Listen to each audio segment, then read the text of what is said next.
Welcome back, everyone, to OpenLine. Glad you're with us tonight. We have with us activist Justin Jones, somebody who has certainly been in the news a lot last week, last year. He is somebody who's had a lot going on. We talked a little bit about what happened last week, and now I want to talk about moving forward. So Justin Jones joins us here in the studio. You were at the protest last week. Protests continue, rallies continue. Where do you see things going? What did you do today? What will you be doing tomorrow? Where are things going? I think the movement is sustaining, and we see it. We see how there's intersections happening. This week in Nashville, for example, we've been having protests against the Nathan Bedford Forrest statue, and you see people calling out Chief Anderson. And it's interesting because I find those issues to be very related. Both have to do with accountability and challenging the sort of entrenched power system. Both are going up against decision makers and authority figures, the governor and the mayor, who are telling us to wait and we need more dialogue about these issues that there's moral clarity in the community about. And so I think that this pressure is going to sustain. I think that we have to. That these protests cannot stop until we see policy change and we see systemic change and see a radical shift in our community. And so I'm definitely planning to continue to be in the streets and continue to join those who are organizing and leading, and to show up and to not leave until we actually get these demands that people are asking for. So let's start with the police department. What tangible change would you like to see? What is attainable that can come about as far as policing here in Nashville and Davidson County? What are you proposing? What would you like to see? Yeah. I definitely am in solidarity with the movement to defund the police department, to demilitarize the police department here in Nashville, to fire Chief Anderson. I think those are things that will help build trust in our community.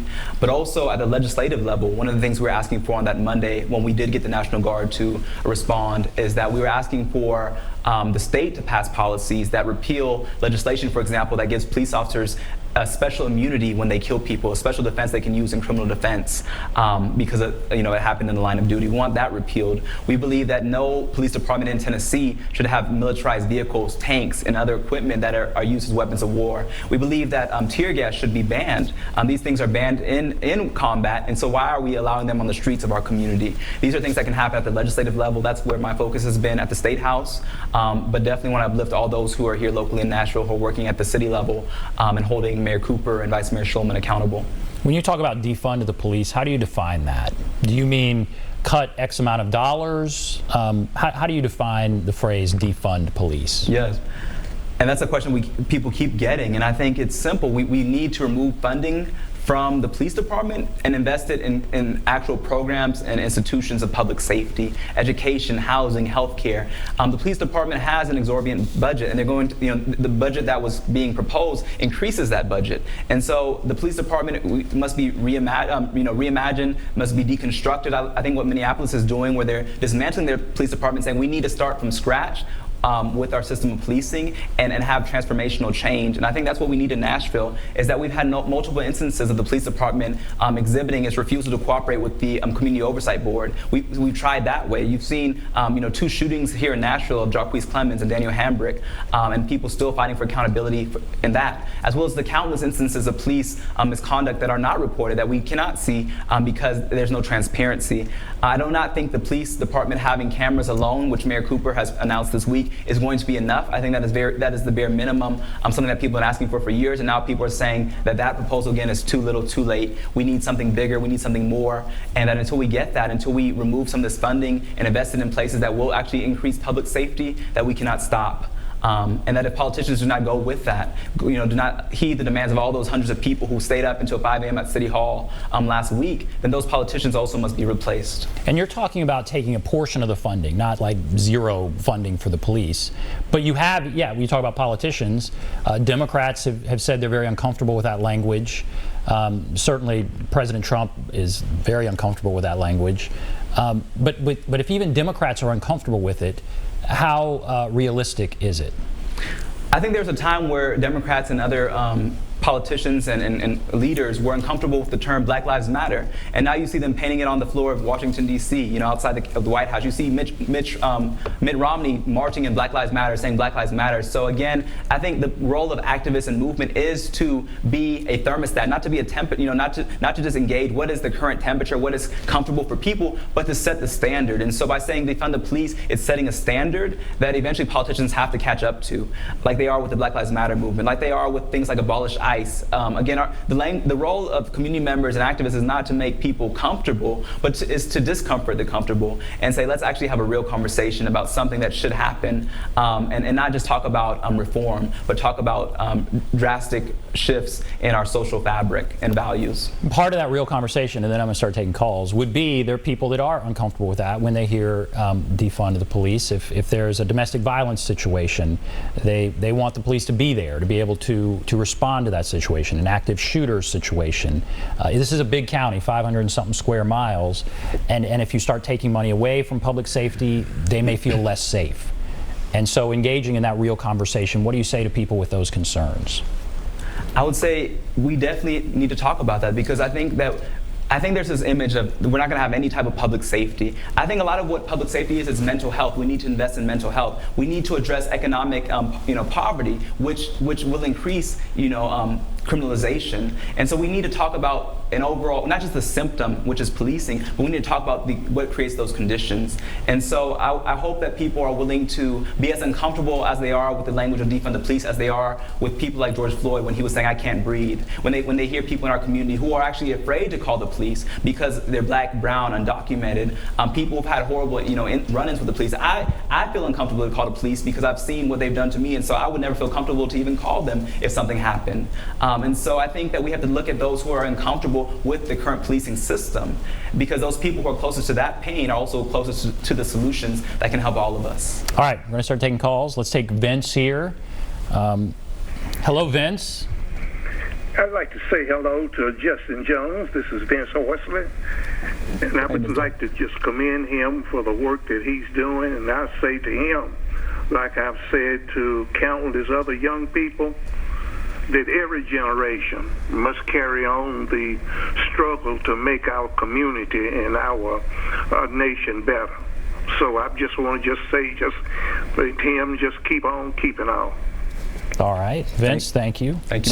Sounds like you know him, potentially. But what do you think of what he said there? I just want to say thank you, Mr. Horst. I think it's important to have intergenerational movement, and so the fact that we have people who are elders in the community willing to support this rising generation of people, of activists, of students rising up, I think is what's going to make change. Because so often we try and portray our generation against each other and say, well, these are young people, they're just radical. But you see that this is an intergenerational movement, it's a multiracial movement, and I think that's powerful. You're 24 years old. I'll just reemphasize that. That's very amazing. All right, Patrice, yes. Go right ahead. First I want to say commend the young man, but I want to also say when the Metro policemen had an oversight board, they knew that was an indicator of a problem there. And the policemen, they fought that issue. They did not want for anyone to be over them. My next issue is when you have a statue of a person who he was a representative of hate, of racism. That is wrong, because when you're married and you have a ring on your finger, and that's letting the other people know where you stand. When you have a statue of someone who represented those type of things, that's an indicator of where you stand, and that should not be tolerated here in the United States of America. They didn't win, the South didn't win the Civil War, and they're not going to win now with these young people. They can read, they can write, they can have a book, they can have they got Google. Thank God for Google. So you cannot lie to these people and playing these games, because the games you playing doesn't mean you're going to win. All right. And they're losing this hate game, and it needs to end now. Patrice, thank you. She's talking about the Nathan Bedford Forrest bust, the statue there in the Capitol. And all right, what you've certainly talked about that, why it needs to come down. Let me ask you this: we saw that just today, I believe, or yesterday, it was decided that they would not remove it. There was a vote. They're not taking it down. The theory on the part of people that don't want to take it down, it sounds like, is they're saying it's a slippery slope. We take down that monument, then we start taking down monuments to our forefathers and any imperfect person. What do you think about that? I think it's outrageous. And I think that Nathan Bedford Forrest statue, I've been involved in protests against it for years because I think that statue represents policy, that we have white supremacist symbols in our capital because we have white supremacist policies that deny voting rights, that deny health care and living wages, and try and resegregate our education system. And so Nathan Bedford Forrest is one of the most vile Tennesseans, people who's honored all throughout Tennessee, but he's one of the most vile people in our history, a slave trader, a Confederate general, a Grand Wizard of the KKK. And the fact that they can't even remove a symbol of such blatant racism is very emblematic of where their heart and their policies are. I found it disingenuous today that Governor Lee said we need further dialogue about this issue. When he said he needs more time to think about it, when this was one of the issues he got asked when he was on the campaign trail, when this has been a community conversation since Charlottesville, and since in fact before that with Charleston, with the massacre in Charleston, where you had Dylan Roof, with that Confederate flag, people were saying we need to remove these Confederate idols because that's what it is. And I would say to those who are more concerned with these symbols, protecting these symbols, than they are with protecting lives, that is a hard issue, where you have lawmakers who are willing to protect Confederate statues but not protect people's right to health care, again, and education, and their right to live with dignity and from freedom from police brutality. That is a heart problem. And so I hope that those who are so protective of the statue really examine that in the coming days. All right, we're going to take a break. We will come back, take more calls. We'll be back right after this.